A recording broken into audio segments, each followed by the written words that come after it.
just go in there and enjoy himself and see some beautiful scenes and hear some good music and see some beautiful people enacting them. And that is something that they did not realize. And fortunately, that very content now has become our USP in a sense. Indian cinema is now known all over the world because of our content. So I think that that is a victory in many respects, and I'm proud about that. I hope that we progress further. We are reaching out to as many people as possible. All our stars are happily recognized in every corner of the universe, and that speaks a lot for the Indian film industry. So there are n number of changes that have come in the last 100 years, but there's a common saying that the more things change, the more they remain the same. Are there some of the features of the Indian movie that you feel have endured, for better or for worse? Well, the endurance part I've just spoken of, yes. that we haven't changed our content. Yes.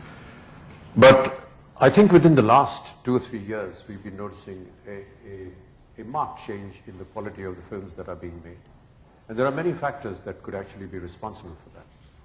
I personally believe that ever since the opening of the economy in the country, there is a very large section of people that have suddenly become very rich, about 350 million middle class, if I'm not wrong. Suresh would be a better place to tell me that, he's from the business world.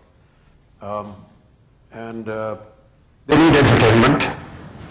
The other thing is the advent of television in our country. We have over 400 channels, which I believe is the largest number of TV channels anywhere in the world.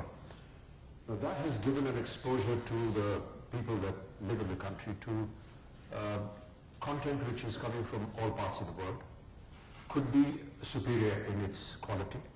And when they see that free of cost almost within their homes, why would they want to spend 500 or 1,000 rupees to buy a ticket and see something which in their minds could be inferior? That has become a kind of an impetus for many producers and directors who want to really compete with the best in the world, and they are doing so. And that could be responsible for the change that is happening. There is a marked, excuse me, there's a marked difference in the educational system that the country is going through. People are more educated. They're able to decide and decipher what is good for the country and what is good for the nation. I know that each generation have their complaints, and they talk about the written word or the writing of earlier films not being the same as it is now. The poetic element, the literary element perhaps does not exist now. I was speaking to Anurag Kashyap, who's a very prominent director and largely responsible for much of the change that is taking place. And he said people want to hear the spoken word now, rather than be burdened by great philosophy or literature. They're more interested in the spoken word, like you and me would talk while we are going out in a park or something like that, or going to a club.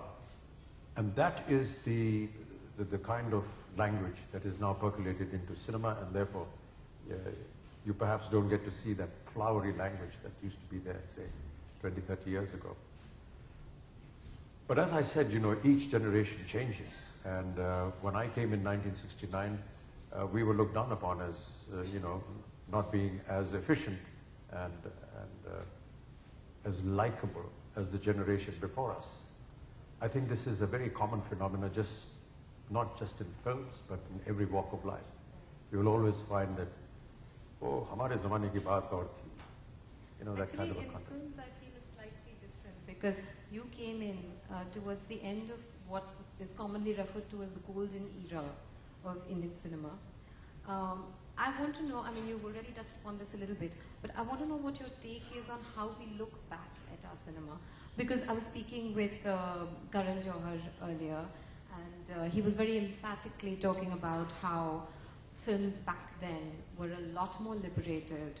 I was speaking with Ranbir Kapoor, and he was, to quote him, he said they were men, we're just boys, they put their lives into the movies.